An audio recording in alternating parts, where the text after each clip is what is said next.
This program is rated PG. It contains themes and scenes which may not be suitable for very young audiences. Parental guidance is advised.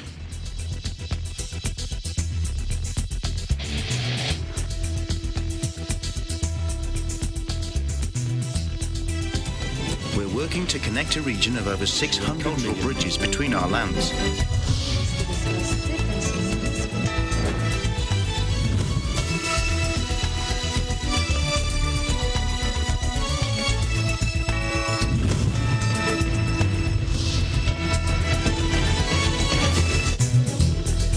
Hello, I'm Alma Angeles. Welcome to ASEAN in Focus. We're coming to you live from Manila and Vietnam. Hello, Eliana. Hi, I'm Eliana Faith Sebastian from EBC Vietnam Bureau, giving you the news in the dynamic ASEAN region. On today's headlines. Rains with gusty winds will be experienced over Batanes and the Babuyan Islands as tropical cyclone wind signal number 1 has been hoisted over these areas, according to PAGASA. The FDA in Thailand has approved antigen COVID test kits for use at home. And in Thailand, still, over 20,000 employees from 7 airlines are on the verge of losing their jobs if the ban imposed on domestic flights is prolonged to 3 months without any help. The Department of Foreign Affairs raised alert level 4 in Myanmar in view of the worsening COVID-19 situation in the country and to ensure the safety and welfare of the remaining Filipinos there.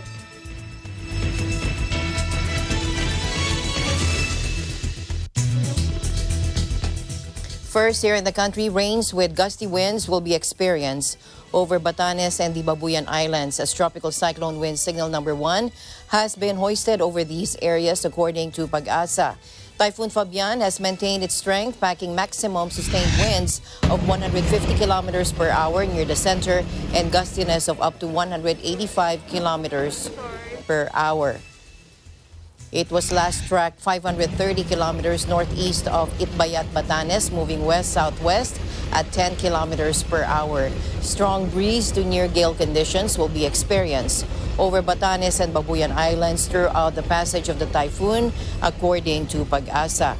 Meanwhile, Metro Manila, the Ilocos region, Mimaropa, Benguet, Abra, Zambales, and Babuyan Islands throughout the Pampanga, Tarlac, Bulacan, Cavite, and Batangas will continue to experience monsoon rains. Fabian is also enhancing the southwest monsoon, according to PAGASA.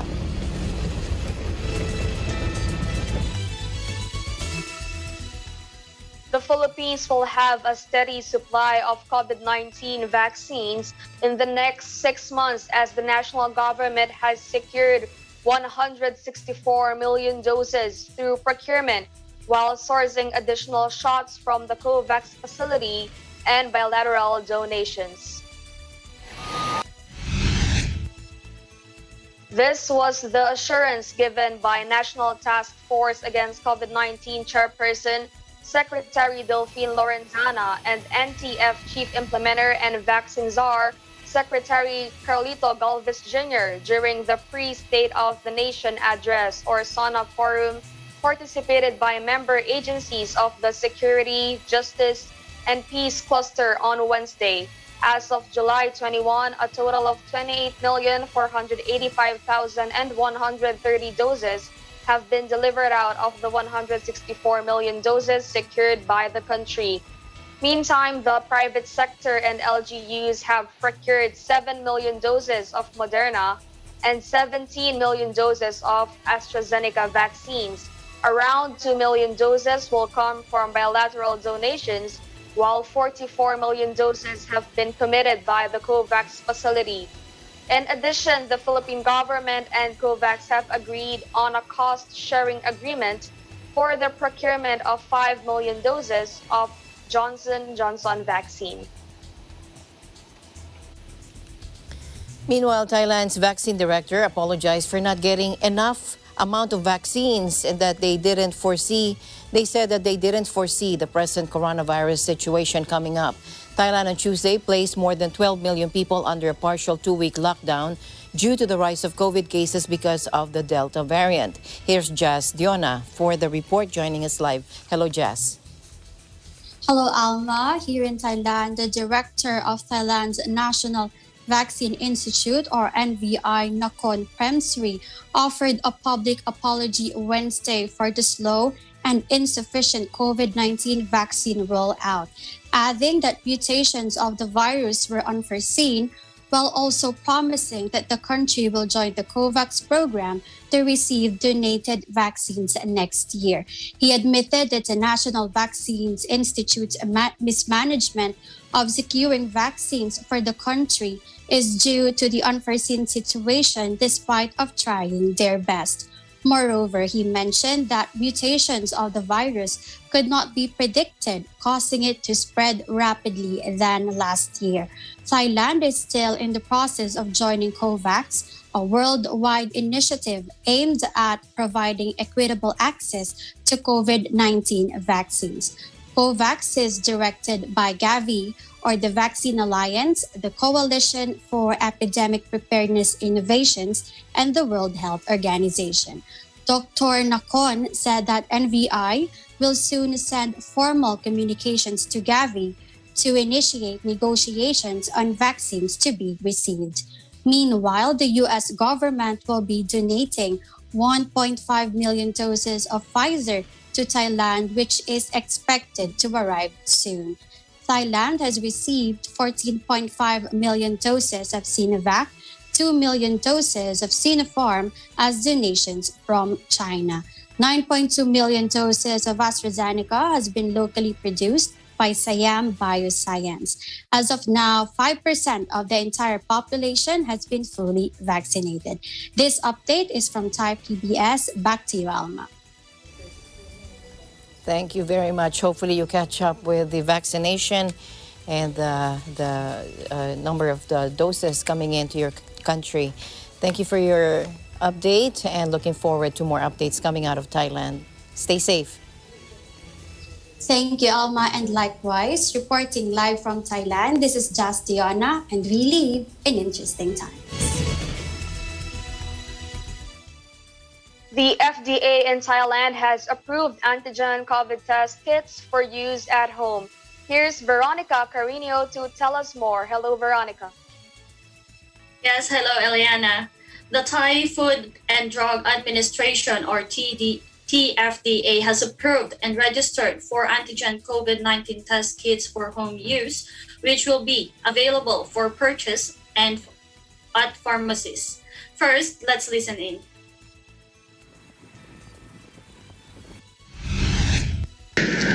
The rapid spread of COVID has led to increasing demand for tests, resulting in people having to wait long queues for the RT-PCR tests. So in response, the Food and Drug Administration of Thailand approved and registered 4 antigen COVID-19 test kits. Antigen test kits, or in short ATK, for home use. These ATK will be available for purchase at pharmacies or drugstores with in-house pharmacists, as well as hospital staff to advise on how to properly use and dispose of these test kits. This will help reduce the overcrowding in various testing centers and assist authorities with active testing, early detection, and to take subsequent appropriate measures in case of positive results. So in case of positive results, individuals should enter into immediate isolation and have their tests confirmed by the RT-PCR tests. And of course, the public, when it is available, they are strongly advised to purchase only test kits that are approved by the Food and Drug Administration of Thailand. On the antigen test kits, in addition, the ATK, authorities have been conducting door-to-door missions for the past week already to use these ATKs. In case of positive results, individuals should enter into immediate isolation and have their test confirmed by RT-PCR tests. People are strongly advised to purchase only the following test kits approved by the TFDA. Biosensor or SD Biosensor Incorporation of Korea, imported by MP Group Thailand. SD Biosensor Incorporation of Korea, imported by Roche Diagnostics Thailand. Shenzhen Kiss Health Biotechnology, imported by General Science Enterprise. Beijing Lepu Medical Technology, imported by Ausland Capital. People would be able to buy the test kits at hospitals, government organizations, and drugstores, with the duty pharmacists who could advise them on proper use and disposals. He warned that people should not buy such test kits from other sources because they could receive substandard products. Those who tested positive with an antigen test kit should contact local health facilities where medical workers could advise home isolation or community isolation. Those who tested negative but were at risk of infection must repeat the antigen test 3 to 5 days later because the level of the virus might be too low to be detected in the first test. Antigen test kits would be available at drugstores, but not at convenience stores. Back to you, Eliana. Thank you for your updates, Veronica. You always stay safe and healthy. Thank you, and likewise, Eliana. Reporting live from Thailand, this is Veronica Carino, and we live in interesting times. Meanwhile, Russia announced that a batch of its Sputnik V vaccine was produced for the first time in Vietnam. That and more. Joining us live is Ralph Wandolph Empire. Hello, Ralph. Hi there, Alma. That's correct. Vietnam has manufactured the first test batch of COVID-19 vaccine Sputnik V, according to an announcement by Russia's sovereign wealth fund, Russian Direct Investment Fund, or RDIF, and Vietnamese pharmaceutical company Biotech released on Wednesday. The first samples taken from this batch will be transported to the Gamaleya Center, the Russian research institute that develops the Sputnik V vaccine, for quality control. The vaccines manufactured in Vietnam will be used in the country's national expanded program for immunization, as it is dealing with a severe fourth wave of infections, while the vaccine supply is still limited. Kirill Dmitriev, the CEO of the RDIF, said in the statement that RDIF and Biotech are actively cooperating in the technology transfer process to provide easier access to Sputnik V for the population of Vietnam.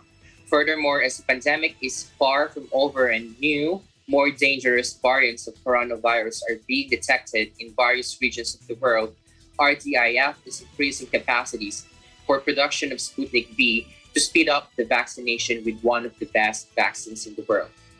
In other news, Alma, Vietnam's Prime Minister Pham Minh Chinh talked over the phone with Philippine President Rodrigo Duterte on Monday, affirming that the archipelago nation is always an important and trustworthy partner that shares many concerns and strategic interests with Vietnam. President Duterte said the Philippines has consistently treasured and worked to develop the country's strategic partnership, and that they appreciate Vietnam's meaningful assistance in the recent past, including the medical supplies for the fight against COVID-19. The Prime Minister Chinh highlighted Vietnam's readiness to continue ensuring stable and long-term rice supply for the Philippines, asking the latter to further open its market to food and agricultural products from Vietnam. They also shared the view that vaccine is an important strategy to respond to the COVID-19 pandemic and work towards sustainable socioeconomic recovery. Both leaders agreed that their countries will strengthen ties and support each other at multilateral mechanisms like the United Nations and ASEAN. They saw eye to eye on the importance of maintaining ASEAN's solidarity and principles relevant to the East Sea issue. They affirmed the close coordination of their stances and viewpoints to ensure the full and effective implementation of the Declaration on the Conduct of Parties in the EC or DOC, and accelerate the negotiation between ASEAN and China on an effective and substantive Code of Conduct, or COC, that accords with international law and the 1982 United Nations Convention on the Law of the Sea. On this occasion, President Duterte has invited Prime Minister Chinh to pay an official visit to the Philippines. For the COVID-19 update here in Vietnam, the Ministry of Health announced there are 2,965 more COVID-19 community transmissions on Thursday morning, raising the ongoing coronavirus waves tally to 67,422. Of the new patients, 2,433 were reported in Ho Chi Minh City. The other patients were detected in other 15 provinces and municipalities. Of all the morning tally, 2,784 patients were found in quarantine zones and areas under lockdown, and the rest in the community. Ho Chi Minh City continues to account for the most cases, 43,776. Ever since the pandemic started early last year, Vietnam has registered 71,144 COVID-19 cases, comprising 69,043 community infections and 2,101 imported cases. It has vaccinated more than 4.36 million or 4.5% of the population against the new coronavirus, but only 324,955 have received 2 doses. And that's the latest here in Vietnam. Back to you, Alma. Thank you, Ralph. Stay safe. Likewise, Alma reporting live from Da Nang, Vietnam. I am Ralph, one of N5 Eagle News. We live in interesting times. Singapore faces a real risk of accelerated COVID-19 transmission within the community, with more cases expected from the Jurong Fishery Port as well as market and food center clusters. Our return to Phase 2 heightened alert measures will help avoid a sharp rise in infections. Here's co-chairman of the Multi-Ministry Task Force, Minister Lawrence Wong. In our last update, we were dealing with the KTV cluster, and we highlighted then that this was a major setback to our reopening plans. Unfortunately, the situation is now more serious than we had realized then. As you have heard just now from my co-chairs and DMS, we are not just dealing with the KTV cluster alone, but we now also have a very large cluster from the Jurong Fishery Port, which has spilled over to many markets and food centers all over Singapore. We are at a point where there is a very real risk of accelerated transmission all over the community. And the current trajectory of infection would suggest that if we were to continue with our current posture, we will see a sharp increase in infections and many people will catch the virus. While we have made good progress on vaccinations, we also know that there are still significant groups who are not vaccinated, including seniors. And therefore, we are very concerned that if they were to catch the virus, many people, many of our seniors will fall sick and will become severely ill. That is our big concern. And that's why after such careful deliberation, we've decided that we have to make this preemptive tightening so that we can cut back on our overall activity levels and slow down the transmission. The objective is to buy us time so that we can vaccinate more people, especially our seniors, and also for those who have been vaccinated with their first dose to rebook their appointments and complete their vaccination regime. So we will adopt measures similar to what we had previously under Phase 2 heightened alert. And these measures will take effect for 1 month from 22nd of July to 18th of August. The general message to everyone under Phase 2 heightened alert is please stay home, minimize your movement and social interactions as much as you can. The government will be suspending dining in and reducing group sizes for social gatherings back down to 2 as Singapore returns to Phase 2 heightened alert. There will be a reduction of group sizes from 5 to 2 people. There will also be a cap of 2 distinct visitors per household per day, and people should limit their social gatherings to no more than 2 a day. All food and beverage establishments are only allowed to offer takeaway and delivery options from Thursday. The task force added that other mask-off activities such as indoor exercise classes or individual and group indoor sports and exercise activities will also be halted. This also means that any services or activities that require masks to be off, such as facials, saunas, and the playing of wind or brass instruments, will not be allowed. That said, weddings, receptions will be allowed to continue, but with only up to 100 people and with free event testing. This is down from 250 individuals. Back here in the country, Davao City Vice Mayor and presidential son Sebastian Duterte has tested positive for COVID-19, according to his sister Davao City Mayor Sara Duterte. And this was revealed in a Facebook post. Take a look. Now, Mayor Duterte shared the screenshot of their family video call with a caption wishing her brother well. The post shows a photo of members of their family talking with each other. Mayor Duterte, Davao City Representative Paulo Duterte, Davao City Vice Mayor Sebastian Duterte, and their father, President Duterte, and their mother, Elizabeth Zimmerman.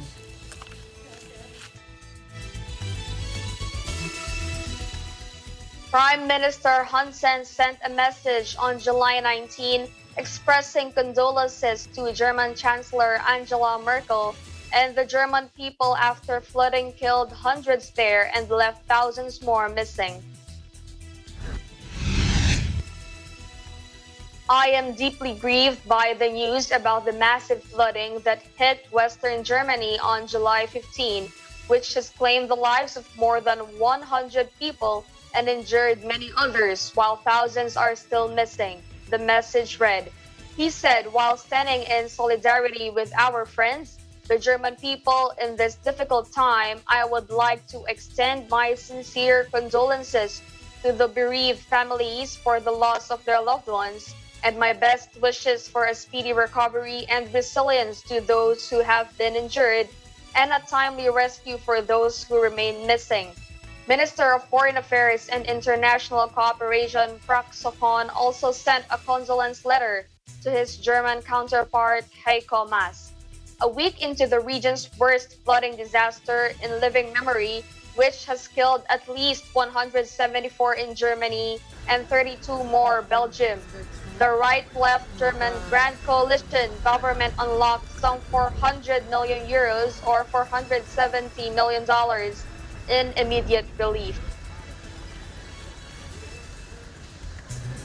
And ASEAN in Focus will be right back. Please stay tuned.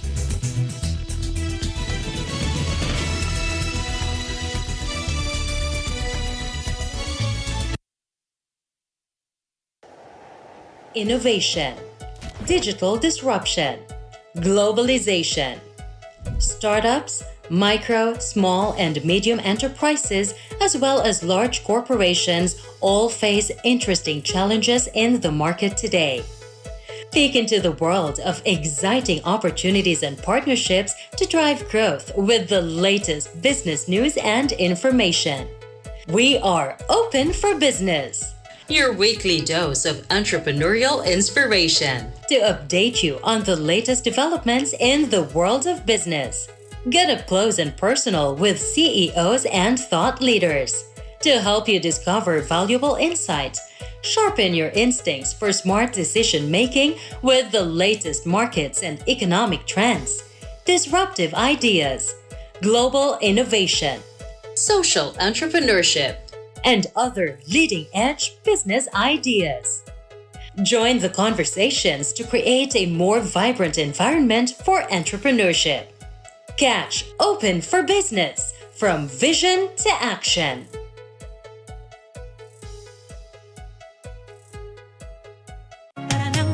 Samahan sina Wedge Kujamat, itong balitang panggising sa ulo ng mga balita.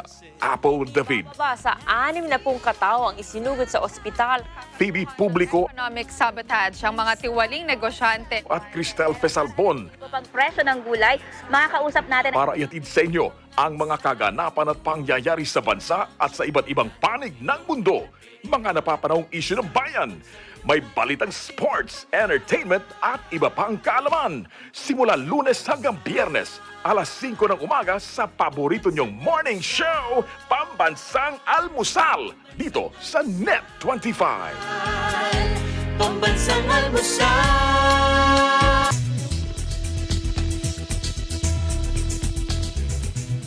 Welcome back. On July 19, the Kingdom of Cambodia dispatched nearly 10 tons of medical supplies via Cambodia Airways to Vietnam. This is in a spirit of solidarity to combat the COVID-19 pandemic. Take a look. The national flag carrier said the items were packed into 1,125 cartons and shipped on an Airbus A320 aircraft. From Phnom Penh to Ho Chi Minh City, the logistics of the consignment were arranged by the Ministry of Health Secretary of State, York Sambath. The medical supplies delivered by Cambodia Airways included 1 million face masks, along with 100,000 N95 masks and 100 oxygen concentrators. Besides medical supplies, the Cambodian government donated $200,000 and Cambodian Red Cross President Ban Rani Hun Sen provided another $100,000.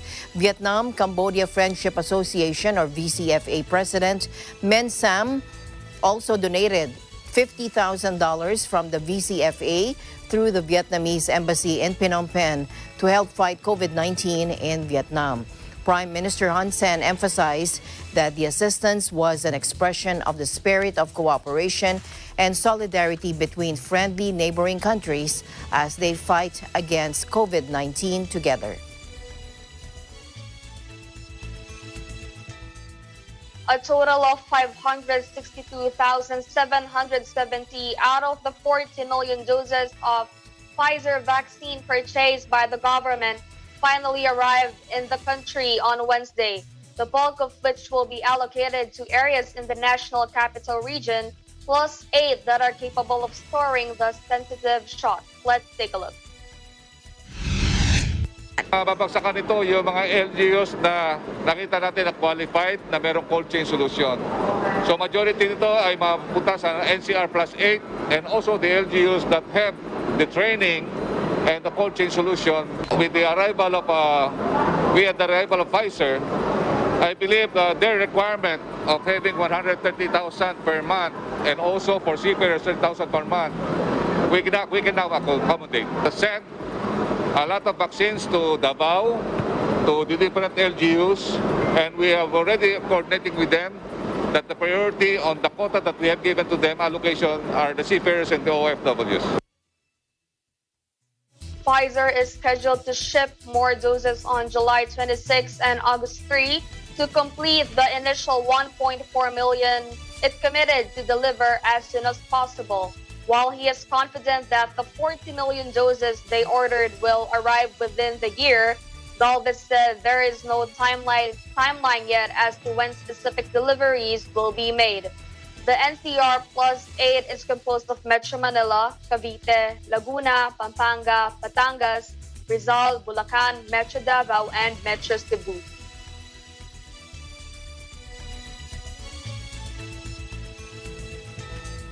Meanwhile, vaccine czar Carlito Galvez also said that this latest batch might not be downloaded to Muntinlupa after the city encountered a storage issue that compelled them to discard an unknown amount of jabs. Take a look.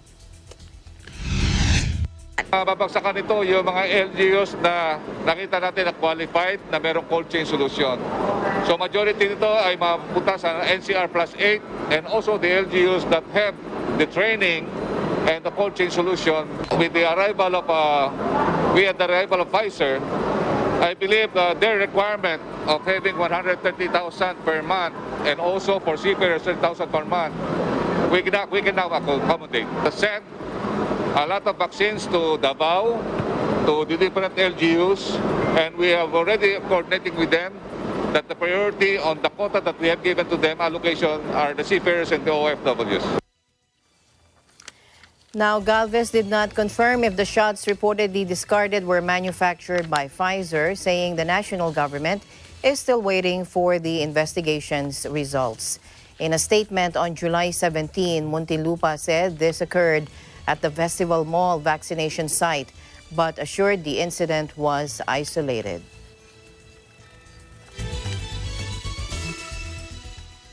Traveling individuals who belong to the same household, especially families with minors, are allowed to share a room when undergoing quarantine in hotels, the Department of Tourism said on Thursday. Tourism Chief Bernadette Romulo Puyat said the agency received reports that some DOT-accredited establishments operating as quarantine hotels have been implementing a one-room, one-person policy even for travelers coming from the same household. Based on DOT Administrative Order Number 2021-004A, single occupancy is required for quarantine guests from different households. But DOT said room sharing is encouraged for quarantine guests belonging to the same household and guests requiring a companion, such as minors, persons with disabilities, senior citizens, or as may be prescribed by the Department of Health or the Bureau of Quarantine. The agency noted that the administrative order was issued with the approval of the DOH and the BOQ and acknowledged by the Interagency Task Force for the Management of Emerging Infectious Diseases.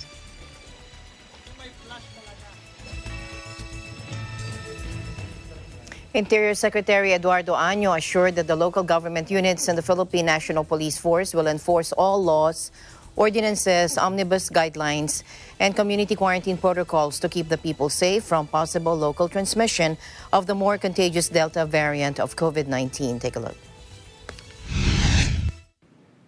At dahil hindi kayang tukuyin ng ordinaryong test kits at kailangan ng genome sequencing, maaaring mas malaki pa ang bilang ng may dala ng variant na ito sa ngayon.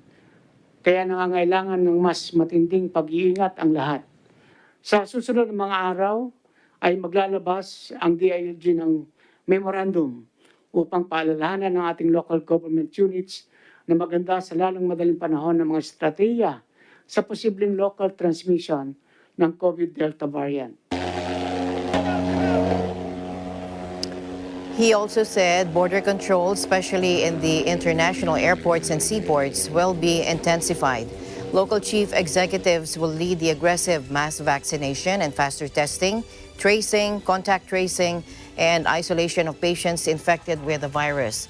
Through Operation Listo or Operation Awareness, the protocol for the management of emerging infectious diseases, Año said there will be an increased number of quarantine and isolation and healthcare facilities. Año said the country has so far recorded 36 Delta variant cases with 2 deaths. The World Health Organization said today the highly contagious Delta variant of COVID-19 is expected to become the dominant strain of the virus over the coming months. Delta, which was first detected in India, has now been recorded in 124 territories, 13 more than last week, and already accounts for more than 3/4 of sequenced specimens in major countries, the WHO said. Of the 3 other coronavirus variants of concern, or the VOCs, Alpha, first detected in Britain, has been reported in 180 territories, up 6 from last week. Beta, first detected in South Africa in 130, up 7. And Gamma, first detected in Brazil in 78, up 3. According to SARS-CoV-2 sequences submitted to the GSED Global Science Initiative, over the 4 weeks to July 20, the prevalence of Delta exceeded 75% in several countries. Those included Australia, Bangladesh, Botswana, Britain, China, Denmark, India, Indonesia, Israel, Portugal, Russia, Singapore, and South Africa. The Geneva-based organization said overall 3.4 million new COVID-19 cases were reported in the week to July 18, up 12% on the week before. In other news, back here in the country, President Duterte need not seek immunity from lawsuits since he didn't commit any wrongdoing. That according to Malacanang yesterday. Presidential spokesperson Harry Roque said President Duterte had merely raised the fact that a president and a vice president can gain immunity from suits. He added that the president's recent statement was even similar to the previous remarks of his critics, including Senator Leila de Lima and election lawyer Romulo Romy Macalintal. Take a look. Sa tanong na may immunity po ba ang Vice Presidente sa mga lawsuit, hindi po bagong issue nito, no? Kung inyong matatandaan na tanong din ito sa panahon ni VP Jojo Binay. Malinaw po ang personal kong paninindigan dito. Ang presidential immunity from suit po ay sang-ayon sa jurisprudence. Bagamat wala pa pong jurisprudence pagdating sa Vice President, siguro po magkakaroon ng pagkakataon na magkaroon ng linaw itong isyong ito kung dadalhin sa Korte Suprema. Pero magugulat po kayo na ang nagsabi na mayroong immunity ang Vice President ay walang iba kung hindi ang number one kritiko ng ating Presidente, si dating Justice Secretary Leila de Lima. Lumabas po ito sa pahayagang Rappler noong July 7, 2015. Ang sabi po niya, the Constitution states that impeachable officials shall not be removed from office except by impeachment. It does not say categorically to what extent they may be subject to prosecution without their impeachability being affected. Theoretically, they can be subject to criminal proceedings as long as they are not removed from office, such as what the Supreme Court has done with the commissioners of the COMELEC in several cases when it cited said commissioners in criminal contempt. So ang paninindigan po ni Leila de Lima, binago pa nga niya ang position po niya, ay meron daw immunity ang Vice President. Ganun din po ang opinion ng election lawyer na si Romulo Macalintal na kung maalala ninyo ay tumakbo bilang sa partido ng Dilawan, no? At lumabas po ito sa kanyang Philippine Star noong October 15, 2014. Ang sabi po niya, yung dating Vice President Binay, just like the President and all constitutional officials, is covered by immunity from suit, meaning he cannot be charged in court under the normal procedure of trial. Kaya inuulit ko po ang aking unang nasabi, let this be an opportunity to provoke jurisprudence.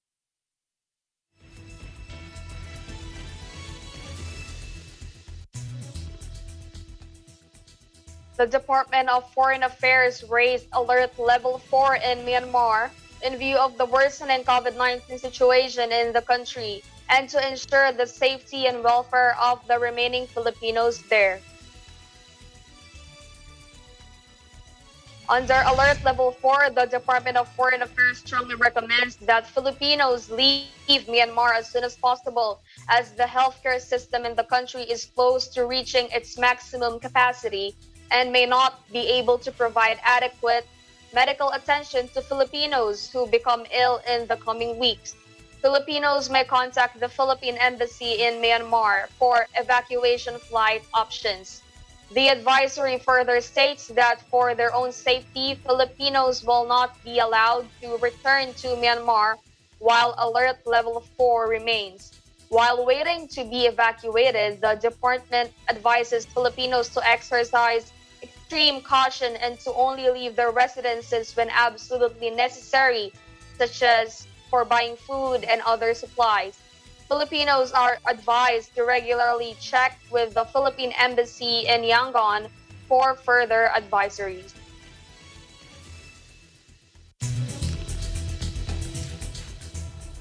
ASEAN in Focus will be back after a short break.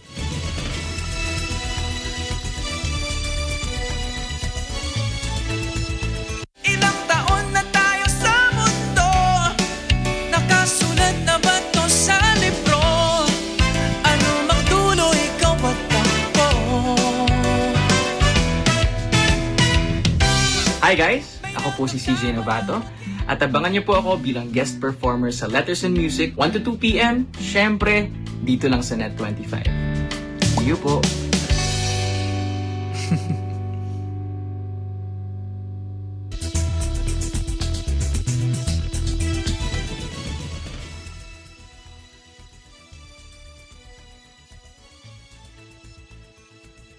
Welcome back to ASEAN in Focus. Asia markets rallied Thursday as worries about the Delta variant were overshadowed by more strong earnings reports that indicated companies were faring well as the global economy emerges from last year's pandemic-induced collapse.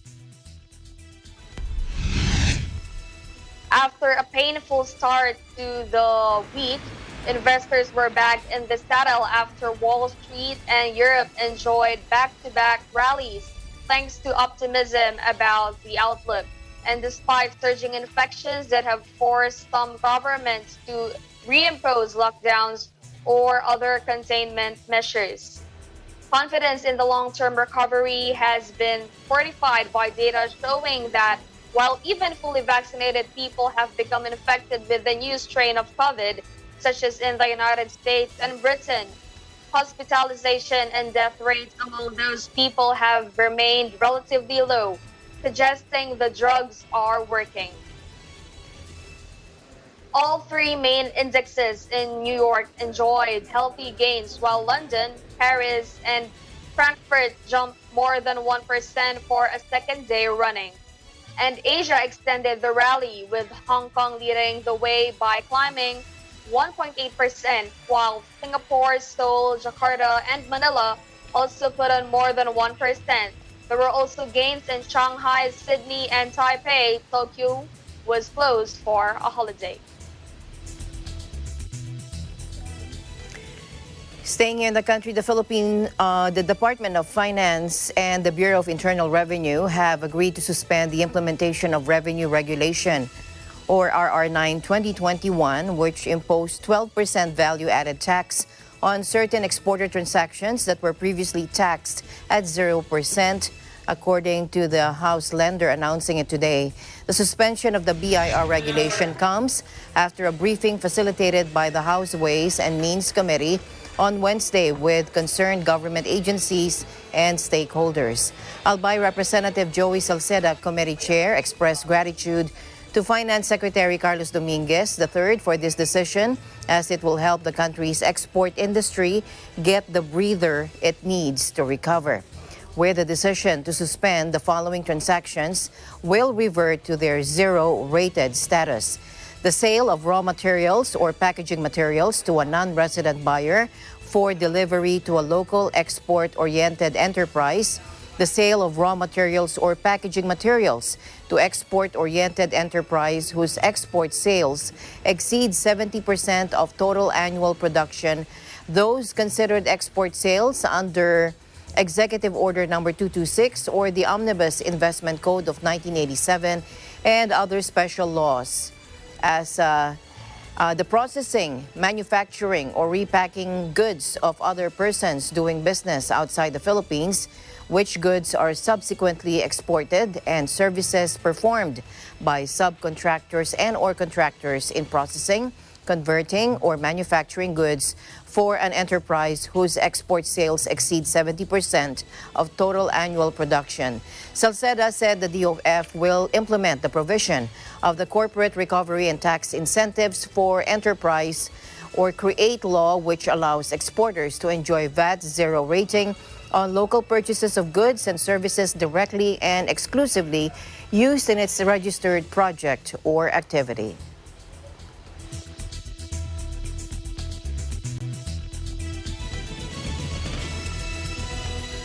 Over 20,000 employees from 7 airlines are on the verge of losing their jobs if the ban imposed on domestic flights in Thailand is prolonged to 3 months without any help from the long-awaited 5 million baht soft loan from the government. That is according to the Airlines Association of Thailand, or AAT. According to a Bangkok Post report, AAT President Putipong Parastrong Osot said the aviation industry in Thailand is facing a critical downturn since the pandemic last year, with passenger numbers decreasing by 64.7% in 2020. The ban imposed in Bangkok, the country's aviation hub, means 7 airlines have had to ground 170 airplanes without a new flow of income, but still have to bear the monthly cost of payroll of around 900 million baht as in the past 17 months, according to Satisuk Klongchaya, Chief Executive of Thai Air Asia. Moranate Labrabang, chief executive of Thai Vietjet, said in the worst-case scenario, if the country needs to seize air travel to control the virus situation for 3 months, every airline in the country will collapse. AAT was formed last year under the cooperation of 7 airlines in Thailand, excluding Thai Airways International, but compromising Bangkok Airways, Thai Air Asia, Nok Air, Thai Lion Air, Thai Vietjet, Thai Smile Airways, and Thai Air Asia X. A request on the soft loan is one of the priority tasks for the association to help airlines battle the pandemic. Now, it may be a state of emergency in Japan, but it's business as usual inside the athletes' village of the Summer Olympic Games. Take a look. Team Philippines physician Dr. Randy Molo of the Philippine Sports Commission's Medical and Sports Science Unit revealed this to reporters during breakfast at the Conrad Tokyo Secretariat headquarters of the delegation. The athletes approach each day as a regular one, but they don't let their guards down, according to Mr. Molo in a news release on Wednesday. Mr. Molo said athletes go about their businesses with guarded optimism inside the 44-hectare athletes' village located in Tokyo's Harumi Waterfront District. The athletes have everything they need inside the village, from 48,000 kinds of meals to choose from to massage therapists that can be arranged online. The most fun from among the 14 Filipino athletes staying inside the village is skateboarder Marjolene Didal, who goes around the facility using her skateboard. Athlete officials and coaches numbering 6,700 inside the village undergo saliva testing for COVID-19 daily. He also said that Irish Magno is back to her training as if nothing happened after the boxer suffered a soft tissue contusion during her skip rope training session. Olympic organizers are hoping the village can be a COVID-free bubble following the release of their so-called playbook rules on how athletes should move between competition venues, training centers, and their accommodation. But this has not been the case after 5 COVID-19 cases were discovered in the village. 2 South African footballers, a video analyst, a Czech beach volleyball, and a Czech Olympic staff member. For Philippine Sports Commission or PSC Chairman William Ramirez, 3 times could be a charm. Ramirez owns the distinction as the only chairperson since the PSC's establishment in 1990 to be at the helm of the sports agency in 3 Olympics, his first in Beijing 2008, followed by Rio de Janeiro in 2016, and now Tokyo 2020 plus 1. I always say Olympic success is more than just a year of preparation, said Ramirez 2 days before he and Chief of Staff Mark Velasco will fly to Tokyo aboard Philippine Airlines on Thursday. Ramirez's Olympic journey matches weightlifter Heidelin Diaz's Games 30. Then 18 years old, Diaz made her Olympic debut in Beijing as a wild card in the women's 58-kilogram class. So young and so innocent on the Olympic stage then.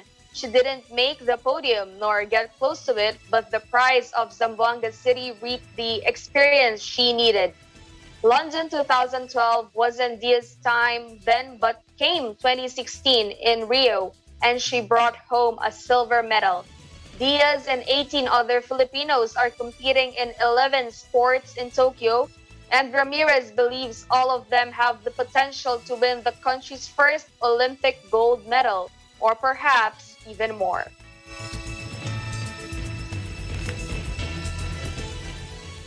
Thank you, Eliana, for joining me today and keeping me company.